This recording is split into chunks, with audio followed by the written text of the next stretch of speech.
Midland Met opened in 2024. This hospital is an acute hospital with 736 beds that serves the population of Sandwell and West Birmingham. The hospital has got ceiling track hoist installed by Innova. We found the product to be very beneficial for patients, allows for more patient safety because the system is fixed to the ceiling, so it is possible for staff to get patients and move them independently without concern that equipment's going to fall. It also improves the moving and handling and reduces the amount of injury that staff are exposed to.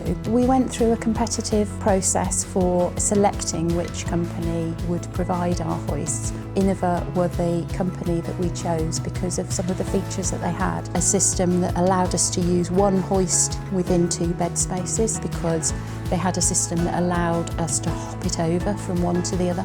At the design phase, Innova were really working to understand what our requirements were, what we were trying to achieve, and were able to provide us with a complete package. Innova worked with us throughout the whole of the journey through from the design phase into the construction phase, installing hoists alongside our construction partners to ensure that the functionality was there and they were ready for when we moved our patients in October 2024. Working with Innova has been a real pleasure. The team are very approachable and listen to what we're trying to achieve. Any time that there's been a query, it's just a case of a phone call or an email and they will respond and support us, so it's been a really positive experience. I would recommend working with Innova and I would choose to work with them again because they've been very supportive, very collaborative, and they're a very friendly team.